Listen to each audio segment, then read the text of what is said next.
Hello students, welcome you all on academy the great hall of IIT JEE. आज हम बात करने वाले हैं एलिमिनेशन का एक टॉपिक जो कि इंट्रा मॉलिक्यूलर एलिमिनेशन का एक एग्जांपल है, pyrolysis of ester.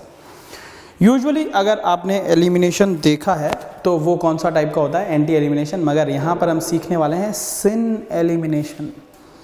6 member ring में सिन एलिमिनेशन आपको हमेशा अच्छा नहीं लगता होगा ना, कि सिन एलिमिनेशन बहुत सारी रिएक्शन हमने पढ़ी है जो कि सिर्फ एंटी एलिमिनेशन करता है। तो एंटी एलिमिनेशन हमारे रगों में बसा हुआ है कि एंटी एलिमिनेशन ही होना चाहिए, मगर कभी कभी सिन एलिमिनेशन हो सकता है। इवन अगर मैं कहूँ 6 मेंबर रिंग क्योंकि सबसे स्टेबल है इसलिए वहाँ पर एंटी एलिमिनेशन बहुत देखा गया है, मगर बाकी जगह जहाँ प्लेनरिटी ज़्यादा होती है, जैसे कि 4 मेंबर ले लें, हो सकता है आगे 7, 8 की भी बात करें, जहाँ पर अगर हम बात करें तो सिन एलिमिनेशन के बहुत सारे एग्जाम्पल हैं। तो ऐसा नहीं है कि सिन एलिमिनेशन बहुत विरले होता है, बस 6 मेंबर रिंग में नहीं होता क्योंकि उसमें एंटी एलिमिनेशन की पॉसिबिलिटी हो सकती है। क्या है एंटी एलिमिनेशन हम जानते हैं, कोप्लेनरिटी हो और एंटी पोजीशन पर X और H लिविंग ग्रुप हो तो हमारे पास एंटी एलिमिनेशन होता है ना। मगर एक बहुत ही खूबसूरत बात हम आज ये जानेंगे कि अगर H और लिविंग ग्रुप 180 डिग्री पर अपोजिट न हो पाया तो फिर एलिमिनेशन एंटी की जगह कोप्लेनर होकर सिन हो सकता है और होता है ना, बहुत ही इंपॉर्टेंट है। तो अगर आप एलिमिनेशन एंटी करवाना चाहते हैं तो X और H हमेशा अपोजिट होना चाहिए, तो ये हम जानेंगे, ठीक है। तो pyrolysis of ester, example of syn elimination. शुरू करते हैं। मेरा नाम है आशुतोष गौतम और ये हमारा टेलीग्राम चैनल है the great hall IIT JEE. 2 तरीके के सब्सक्रिप्शन अनअकैडमी में है, एक है आइकॉनिक और दूसरा है प्लस तो प्लस है जिसमें आपको रिकॉर्डेड लेक्चर मिलेंगे, कभी भी कहीं से भी देख सकते हो। दूसरा हमारे पास आइकॉनिक है जिसमें मेंटरशिप मिलती है आपको, टेस्ट एनालिसिस, एक्सपर्ट गाइडेंस और स्टडी प्लानर और स्टडी मटेरियल स्पेशल आपको मिलने वाला है, ठीक है। तो 2 तरीके के सब्सक्रिप्शन है। अगर आप सब्सक्रिप्शन लेते हैं तो using my code ASHU09 ASHU09 will get 10% off. Okay, तो let's start the topic and that is pyrolysis of ester. Pyrolysis means breaking of something by heating. तो किसी को गर्म करके अगर तोड़ दिया जाए तो उसको पायरोलाइसिस की बात करेंगे। Let's have an example. हमने यहाँ ले लिया R C double bond O CH2 और CH3, ये होता है एस्टर। एस्टर मतलब RCOOR, ये एस्टर होता है। तो एस्टर का हमने एक एग्जांपल ले लिया, ठीक है। यहाँ पर हमने R कोई भी ग्रुप ले सकते हैं, it might be H CH3 anything, और यहाँ पर हमने ले लिया CH2 CH3, ठीक है।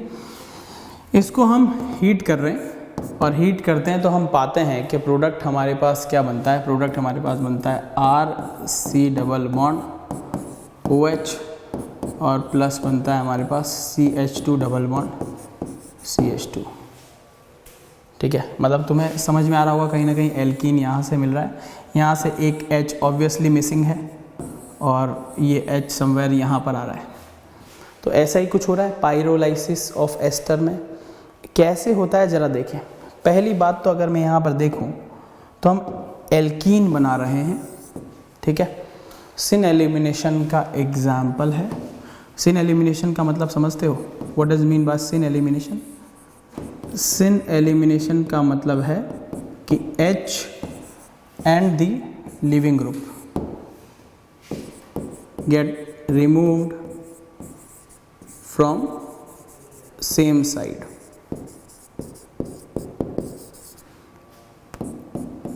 No base is required. इसमें मैकेनिज्म अब अगले पेज पर पढ़ने वाले हैं।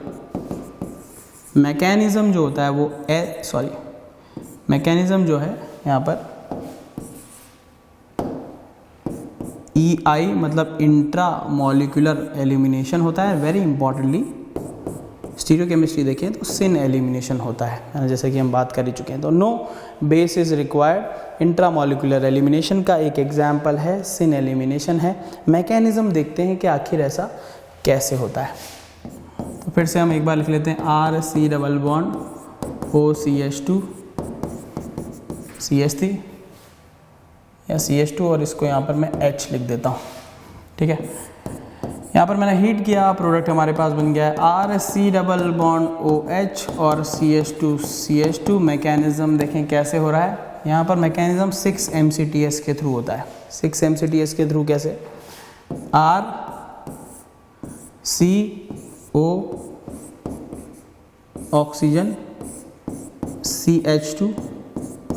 CH2 मैं इसको ऐसे लिख सकता हूँ H, ठीक है। अब यहाँ पर 6 MCTS का मतलब है कॉन्सर्टेड मैकेनिज्म है।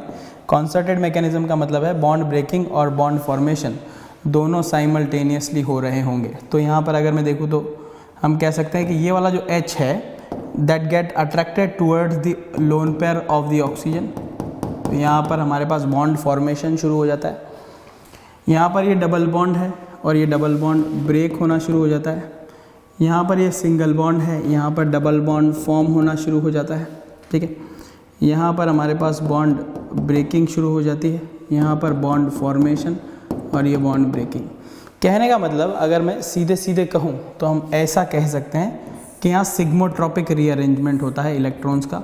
ये बॉन्ड के दोनों इलेक्ट्रॉन, ये बॉन्ड के दोनों इलेक्ट्रॉन इधर, ये बॉन्ड के दोनों इलेक्ट्रॉन इधर, ये बॉन्ड के दोनों इलेक्ट्रॉन इधर।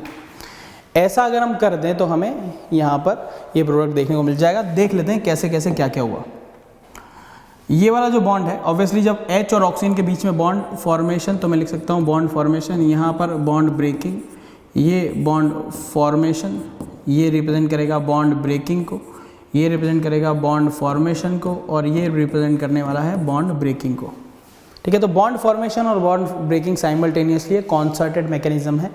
और इसका परिणाम अगर मैं बनाऊं तो ऑब्वियसली मुझे यहाँ पर पता चल रहा है कि ये भी बॉन्ड ब्रेकिंग है, ये भी बॉन्ड ब्रेकिंग है, और बीच में हमारे पास डॉट डॉट जो है उससे बॉन्ड फॉर्मेशन हो रहा है। तो एल्कीन यहाँ से बन रही है और यहाँ आपको दिख रहा होगा RCO, ये बॉन्ड ब्रेकिंग है, तो हम यहाँ से बना सकते हैं RCOH और यहाँ पर डबल बॉन्ड फॉर्मेशन।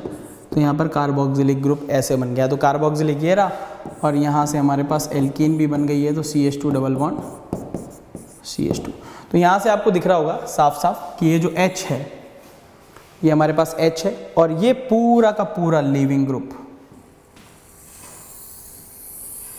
तो H जिस डायरेक्शन में है लिविंग ग्रुप भी उसी डायरेक्शन से बाहर निकल रहा है। तो H इस डायरेक्शन से बाहर निकल रहा है तो लिविंग ग्रुप भी इसी डायरेक्शन से बाहर निकल रहा है। तो दोनों सेम साइड से बाहर निकल रहे हैं, तो इसलिए सेम साइड को बोलते हैं सिन, और ऑपोजिट साइड से बाहर निकलते तो उसको क्या बोलते हैं हम, एंटी। क्योंकि दोनों सेम साइड से निकल रहे हैं इसलिए इसको क्या बोलते हैं अपन, सिन एलिमिनेशन बोलते हैं। वेरी इंपॉर्टेंटली याद रखना, यहाँ पर कहीं भी बेस नहीं दिया हुआ है, ये कंप्लीटली हीटिंग से ही प्रोसेस हो रही होगी। तो आपको कभी कभी ऐसे बेवकूफ़ बनाया जा सकता है कि यहाँ पर एसीटेट आयन दे दिया जाएगा, है ना, और आपको यहाँ पर हीट दे दिया जाएगा। सेकेंडली आपको यहाँ पर OH माइनस और हीट दे दिया जाएगा। तो दोनों में पहचानना ज़रूर कि यहाँ पर पायरोलाइसिस ये है, ठीक है। और यहाँ पर हमारे पास अगर इस रिएक्शन में देखें तो हमारे पास H इनिशिएट कर रहा है रिएक्शन को। This H should be more acidic. तो अगर आप हीटिंग कर रहे हैं तो दिस इज पायरोलाइसिस, और पायरोलाइसिस है तो ये मैकेनिज्म है EI इंट्रामोलिकुलर, और EI है तो मोर एसिडिक H बाहर निकलेगा, और मोर एसिडिक H अगर मैं यहाँ लिखूँ तो ये बीटा पोजीशन का H ये रहा और ये रहा। तो ऑब्वियसली ये वाला H कम एसिडिक है क्योंकि CH3 का क्या आ रहा है, +I। तो ये वाला H निकलेगा क्योंकि इस पर क्या है, यहाँ पर दिस इज़ मोर एसिडिक। तो यहाँ पर हमारे पास जो प्रोडक्ट मिलेंगे, एक तो ये मिलेगा और एक प्रोडक्ट ये मिलेगा, ऑब्वियसली सिस भी मिलेगा। ये मोर एसिडिक H वाला इसको बोलते हैं अपन हाफमान प्रोडक्ट। तो अगर इंट्रामोलिकुलर एलिमिनेशन की बात करें तो हमारे पास हाफमान और सेटजेफ प्रोडक्ट में से जो मेजर प्रोडक्ट मिलता है वो हमारे पास हाफमान प्रोडक्ट मेजर मिलता है, मतलब मोर एसिडिक H। तो यहाँ पर एक और इंपॉर्टेंट बात हमको पता लगी, more acidic H will get removed.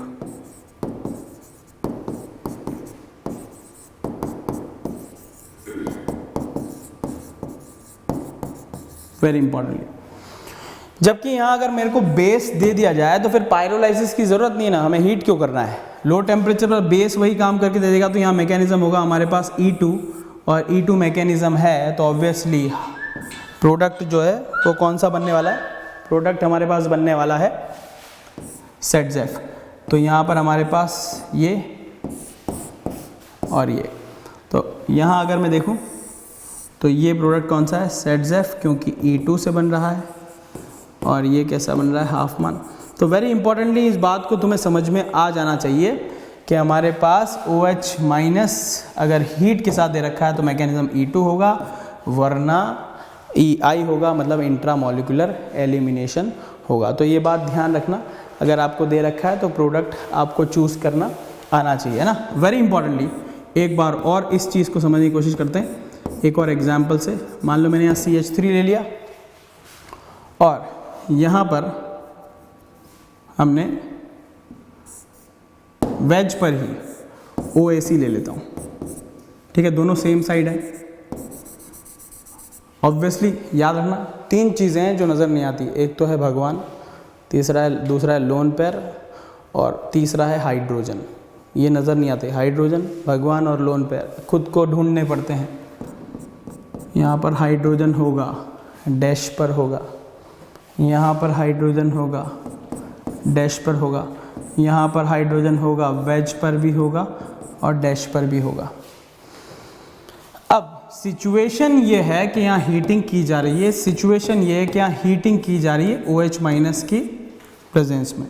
तो जैसा कि पिछले एग्जाम्पल में हम क्लियर कर चुके हैं, यहाँ पर EI होने वाला है, मतलब एलिमिनेशन सिन होने वाला है, यहाँ पर E2 होने वाला है, मतलब एलिमिनेशन NT होने वाला है। तो यहाँ पर लिविंग ग्रुप है हमारे पास OAC और बाजू वाले कार्बन से, या तो इस कार्बन से या फिर इस कार्बन से सिन या एंटी एलिमिनेशन होने वाला है, ठीक है। अब यहाँ देखिए हमारे पास OAC है और हमें, अगर मैं हीटिंग कर रहा हूँ तो मुझे बाजू वाले कार्बन पर H जो है वो सेम साइड चाहिए, क्योंकि मुझे एलिमिनेशन कैसा चाहिए, सिन।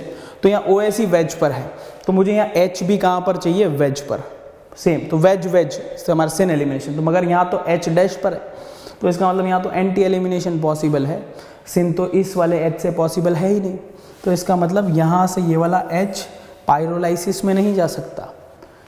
अगर OAC के साथ H निकालना है तो फिर इधर से निकालना पड़ेगा ये वाला वेज, सिन एलिमिनेशन। तो इसका मतलब प्रोडक्ट इधर से पॉसिबल नहीं है, सिर्फ इधर से पॉसिबल है। और अगर ऐसा है तो हमें प्रोडक्ट में ये एल्कीन देखने को मिलेगी। और अगर मैं E2 एलिमिनेशन कराना चाहता हूँ तो मैं जानता हूँ कि अगर ZF मोर स्टेबल एल्कीन बन सकती है तो बनेगी। तो OAC यहाँ पर है, H अगर मैंने यहाँ निकाल दिया तो मोर सब्सटीट्यूटेड एल्कीन बनने की पूर्ण संभावनाएं है, जो कि बहुत ही शानदार है। तो यहाँ पर अगर मैं देखूँ तो हमारे पास प्रोडक्ट ये वाली एल्कीन मिलेगी जो कि मोर स्टेबल है। अल्फा H देखें 2 + 2 + 3 तो 7 अल्फा H के साथ ये ज़्यादा स्टेबल एल्कीन है। वेरेज अगर मैं ये बनाता हूँ तो ऑब्वियसली 2 + 1 3 अल्फा H के साथ ये हाफ मान प्रोडक्ट है, तो दिस इज ZF।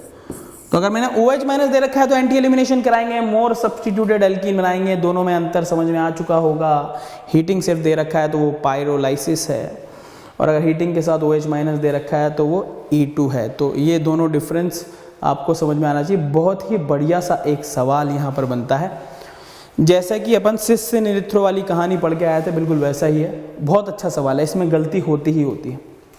OAC के इस तरफ pH है और हमारे पास एक और pH है यहाँ पर। तो ये बहुत ही बढ़िया सा एग्जाम्पल है ना, इसमें आपको केमिस्ट्री में आइसोमेरिज्म समझ में आना चाहिए। मतलब ये CH है, ये OAC है, ये CHD है और ये हमारे पास C6H5 है, ठीक है। अब यहाँ OAC है ना, और हमको इधर से H या D निकालना है। तो यहाँ पर अगर मैं देखूँ तो ध्यान से देखना, अगर मैं इस फिशर प्रोजेक्शन का हम प्रोजेक्शन बनाए न्यूमान, तो हमें यहाँ ऐसे देखने को मिलेगा। ये C6H5 पीछे ये रहा, ये H पीछे वाला ये रहा, और ये हमारे पास ये वाला H और ये ड्यूटेरियम, ठीक है। और आगे आपको दिख रहा होगा OAC H और C6H5, OAC H C6H5। तो ऑब्वियसली मैंने कहा है कि सिन एलिमिनेशन कराना है, और सिन एलिमिनेशन के हमको एक्लिप्स कन्फर्मेशन बनाना पड़ेगा। तो आप ये सोच सकते हैं कि इन दोनों को बाहर निकाल दो, इन दोनों को बाहर निकाल दो तो प्रोडक्ट बन जाएगा। मगर दिक्कत है कि इस पर्टिकुलर कन्फर्मेशन से प्रोडक्ट नहीं निकालेंगे, आप नहीं बनाएंगे, ये गलती होगी। क्योंकि जैसे ये दिया जाएगा आपको, बहुत बढ़िया सवाल है, जैसे ये दिया जाएगा आप ये बनाएंगे और जैसे ये बनाएंगे आप पाएंगे कि अरे वाह ये तो सीन एलिमिनेशन से दोनों को निकाल दो, तो प्रोडक्ट में हमारे पास CH5 CH5 H और H, ऐसी कहानी हमें देखने को मिल जाएगी। मगर वैसा हमें करना नहीं, क्योंकि यहाँ पर हमारे पास CH5 दोनों अगर एक ही साइड है तो ये बहुत ज़्यादा एक्लिप्सिंग कर रहे हैं, और एक्लिप्सिंग करेंगे तो टॉर्शनल स्ट्रेन और वैन डर वाल्स स्ट्रेन बहुत ज़्यादा होने की वजह से इसकी परसेंटेज कन्फर्मेशनल मिक्सचर में बहुत कम होने वाली है, तो प्रोडक्ट इससे नहीं बनेगा। इसके बाद अगर मान लो मैं पीछे वाले कार्बन को थोड़ा घुमा दूं तो हमारे पास स्टैगर्ड बनेगा, इसको थोड़ा और घुमाया तो एक और हमारे पास एक्लिप्स बनती है जिसमें बल्कि ग्रुप दूर दूर हैं, तो दूर दूर बल्कि ग्रुप हैं तो इनके बीच में रिलेटिवली कम रिपल्शन होगा और स्टेबिलिटी क्या होगी, बहुत ज़्यादा होगा। नहीं ही होगा रिपल्शन तो, क्योंकि 120 एंगल पर चले गए। तो ये वाला जो कन्फर्मेशन है इसके थ्रू प्रोडक्ट बनेंगे, और H यहाँ पर D ना निकल के कौन निकलेगा, H निकलेगा। और जब आप ऐसा H निकालेंगे तो आपको पता चल जाएगा C6H5 के साथ H रहना चाहिए, CCH5 के साथ D रहना चाहिए, तो प्रोडक्ट हमारे पास ये बनता है ट्रांस स्टिलबेन। बहुत ही अच्छा सवाल है, आप ये देखकर आंसर कर सकते हैं। पहले ऑप्शन में आपको इसी के अकॉर्डिंग आंसर दिया जाएगा, मगर वो गलत होगा, है ना, तो ये बिल्कुल ध्यान रखें। आपको ये दे रखा है, आप सबसे पहले ये देखें कि बस ऐसा कन्फर्मेशन नहीं बनाना है जिससे CCH5 दोनों साथ में हो। आप ऐसा ढूंढें जिसमें एक्लिप्सिंग हो मगर ये दोनों दूर हो, ताकि रिपल्शन क्या हो, मिनिमम हो। उसके बाद ACO के सामने जो भी आ रहा हो, चाहे H हो चाहे D हो, दोनों को बाहर निकाल दो, will get this product E स्टिलबेन। तो बहुत ही इंपॉर्टेंट और बहुत ही अच्छा सा ये एक सवाल बनता है, ठीक है। यह है पाइरोलाइसिस, इंट्रामोलिकुलर एलिमिनेशन, ये एग्जाम्पल हो गया। अब इसके जैसे ही मिलते जुलते और बहुत सारे एग्जाम्पल बन सकते हैं, जैसे पाइरोलाइसिस ऑफ ज़ेंथेट्स, है ना, और जैसे कि पाइरोलाइसिस ऑफ अमीन ऑक्साइड। तो जैसे ज़ेंथेट है, बिल्कुल सिमिलर मैकेनिज्म है, कुछ भी अलग नहीं है। जैसे ज़ेंथेट्स आखिर होता क्या है, अगर मैं बात करूं तो ऐसे लिख सकते हैं अपन RCH2 S double bond S O CH2 CH3, ये एक एग्जाम्पल है। अगर मान लो ये फंक्शनल ग्रुप आपको देखने को मिल रहा है ना, ये फंक्शनल ग्रुप आपको देखने को मिल रहा है, तो इसका मतलब कि वो ज़ेंथेट है, तो ये ग्रुप जरूर देखना, है ना। यहाँ पर CH3 लगा दिया मैंने, तो ज़ेंथेट ये है। बिल्कुल सेम कहानी है। एस्टर के बारे में हम जाने थे, तो एस्टर यही तो था, जैसे RCH2 C double bond O और CH2 CH3। अंतर क्या है, O यहाँ भी था, O यहाँ भी है। हाइड्रोजन इसका निकलना था, वो तो निकलेगा ही। यहाँ double bond C double bond O की जगह C डबल बॉन्ड S है। इधर क्या है उससे हमको कोई मतलब ही नहीं, क्योंकि वो तो रिएक्शन में पार्टिसिपेट ही नहीं कर रहा था। तो कहानी तो इसके अराउंड चलने वाली है, तो बिल्कुल वैसी ही कहानी है जैसी होनी है। तो यहाँ पर अगर मैं देखूँ, तो अगर मैं सीधे प्रोडक्ट बनाऊँ, जैसे यहाँ पर हमारे पास वही 6 MCTS के थ्रू इसमें प्रोडक्ट बनाए, तो हमारे पास क्या हुआ था, एल्कीन यहाँ से बना था और S ये H एक्चुअली उठकर यहाँ चला गया था, तो हमारे पास प्रोडक्ट बना था RCH2 C double bond O OH और plus alkene CH2 double bond CH2, है ना, यही बना था। तो एग्जैक्टली हम यहाँ पर भी वही चीज़ कर सकते हैं, है ना। तो सेम प्रोडक्ट यहाँ पर बनेगा। एक बार अगर मैं प्रोडक्ट बनाकर बता दूँ तो आपको चीज़ें समझ में आने लगेगी कि आखिर में यहाँ पर हुआ क्या है, ठीक है। तो देखिए ज़रा यहाँ पर हुआ क्या। अब यहाँ पर अगर मैं प्रोडक्ट बना दूँ सीधे ट्रिक के थ्रू, तो हमें पता लग जाएगा कि RCH2 S C और डबल बॉन्ड S और OH ऐसा कुछ बनेगा, और प्लस CH2 और यहाँ बन जाएगा हमारे पास CH3, है ना, ऐसा कुछ बन जाएगा। बस इसमें एक अंतर होता है कि यहाँ पर ऑक्सीजन है हमारे पास, ये अटैक करता है यहाँ पर और इसको बाहर निकालता है, तो यहाँ हमारे पास बन जाता है RCH2 और ऑक्सीजन पर पॉजिटिव चार्ज आएगा तो यहाँ आ जाएगा SH, ये H उठकर, और प्लस हमारे पास C डबल बॉन्ड O और डबल बॉन्ड S, तो COS बन जाता है। और RCH2SH एक साइड प्रोडक्ट के फॉर्म में बाहर निकल जाता है। तो सिर्फ अंतर यह है कि यहाँ पर एसिड इंटैक्ट रहता है, जबकि ये वाला कंपाउंड जो है इस तरीके से टूट जाता है। कहानी ये नहीं है, कहानी ऐसे नहीं पूछी जाएगी, ऐसे कभी भी नहीं पूछा जाएगा। तुम्हें घुमाया जाएगा, तुमसे पूछा जाएगा CH3 है, CH2 है, OH है, ऐसे पूछेगा वो। फिर वहाँ पर एक अजीब सा कंपाउंड तुम्हारा इंतज़ार कर रहा होगा और वो है CH2 OH माइनस बेस की प्रेजेंस में, ऐसे तुमसे लिख के देगा वो। और सेकंड में तुमसे कहेगा कि वो CH3I है हमारे पास। फिर वो कहेगा कि A बन गया है, अब A को हमने हीटिंग करी है, तो B जो है वो एक प्रोडक्ट बन रहा है जो कि एल्कीन है। तो फाइंड करो कि वो एल्कीन कौन सी है, ऐसे पूछेगा। अब हमें CH2 के साथ कभी कोई रिएक्शन पढ़ाई नहीं गई है। अगर ज़ेंथेट की प्रिपरेशन आपने नहीं पढ़ी है तो कभी भी CH2 के साथ कोई एक अमीन की रिएक्शन है, उसके टेस्ट जब हम कराते हैं तो वो ज़रूर उसमें CH2 इन्वॉल्व होता है, बाकी तो कहीं है ही नहीं। तो यहाँ पर हमारे पास OH माइनस है जो कि इसके साथ क्या कर सकता है, एसिड बेस रिएक्शन। यहाँ पर H एसिडिक है, ये बेस है, तो यहाँ से वाटर मॉलिक्यूल बाहर निकाल के यहाँ बन जाएगा हमारे पास CH3 CH2O माइनस, ये हमारे पास न्यूक्लियोफाइल बन गया। CH2 के बारे में बात करें तो ये हमारे पास CH2 है, ये इलेक्ट्रोफिलिक सेंटर है, मेरे अकॉर्डिंग इसको डोनेशन बॉक्स बोलते हैं। तो यहाँ पर हमारे पास ये न्यूक्लियोफिलिक अटैक, इलेक्ट्रोफाइल न्यूक्लियोफाइल मैं बता चुका हूँ क्या होता है। तो डोनेशन बॉक्स काइंड ऑफ दान पात्र काइंड ऑफ इलेक्ट्रोफाइल है ना।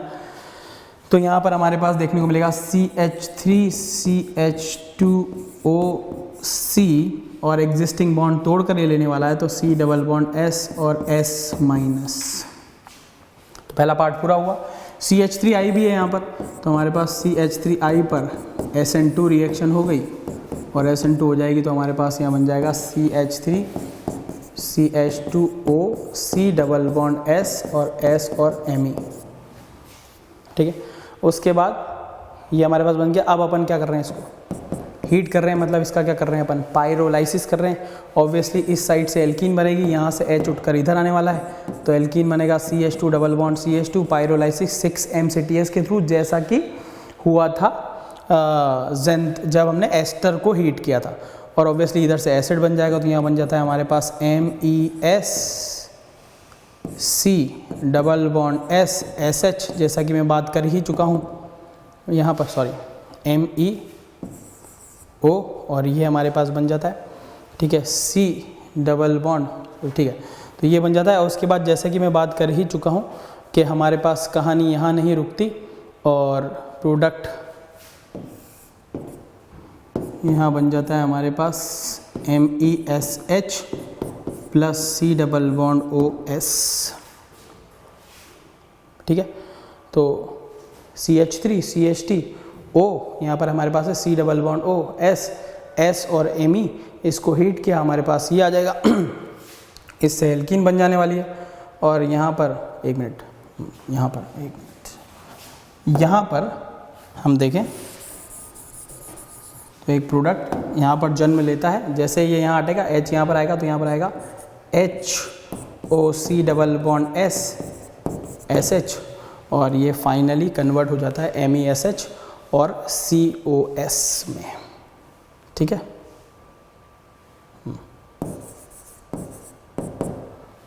ठीक है, जैसे हमने बताया था कि ये इंटरनल न्यूक्लियोफिलिक अटैक करेगा, ये बॉन्ड टूटेगा, S पर नेगेटिव चार्ज आएगा, नेगेटिव चार्ज इस H को ले लेगा, तो MESH आ जाएगा और COS बाहर निकल जाएगा। तो finally you will get MESH and COS। तो ये हमारे पास हो गया पायरोलाइसिस ऑफ ज़ेंथेट। सिमिलर मैकेनिज्म है, सिन एलिमिनेशन है, हीटिंग के थ्रू हो रहा है, पायरोलाइसिस हो रहा है, गर्म कर रहे हैं, किसी भी एक्सटर्नल बेस की रिक्वायरमेंट नहीं है। नेक्स्ट जो होता है वो हमारे पास एग्जैक्टली सेम होता है अमीन ऑक्साइड के साथ, जैसे आपको ये दे रखा है CH3 CH2 और NMe2, ये आपको दे रखा है। इसके साथ सबसे पहले ऑक्सीडेशन करा दिया जाएगा और सेकेंडली आपको हीट करा दिया जाएगा। तो अगर मैं इसका ऑक्सीडेशन कर दूं तो H2O को मैं H2O2 को तोड़ सकता हूँ H2O प्लस O, और ये O क्या है, बदमाश नेजेंट ऑक्सीजन, ये नेजेंट ऑक्सीजन है। ये ऑब्वियसली इलेक्ट्रॉन डेफिशिएंट है तो नाइट्रोजन से इलेक्ट्रॉन ले लेती है क्योंकि 6 इलेक्ट्रॉन है इसके पास। तो अपना ऑक्टेट कंप्लीट करने के लिए ये हमारे पास CH3 CH2 N से दोनों इलेक्ट्रॉन ले लिए इसने और अपना ऑक्टेट कंप्लीट कर लिया। ये Me और ये हो गया हमारे पास Me। ये कौन सा बॉन्ड है? Coordinate bond. और कोऑर्डिनेट बॉन्ड को हम दिखा सकते हैं पॉजिटिव और नेगेटिव के थ्रू। तो CH3 CH2 इसको मैं लिख सकता हूँ N positive, O negative, Me और Me। भैया जब भी ऑक्सीजन पर नेगेटिव चार्ज आएगा वो डिमांड करेगा हाइड्रोजन की। एग्जैक्टली सेम कहानी यहाँ पर रिपीट होगी। यहाँ पर आपको CH2 CH3 यहाँ पर भी दिखा था। अगर पिछली वाली में चलें तो यहाँ पर भी हमको CH2 CH3 दिखा था जिससे कि एल्कीन बनी थी। और इससे भी पहले चलें तो एस्टर में भी आपको CH2 CH3 दिखा था। तो जहाँ भी CH2 CH3 दिखा है उसका H गया है और एल्कीन बना है। यही हुआ है ना।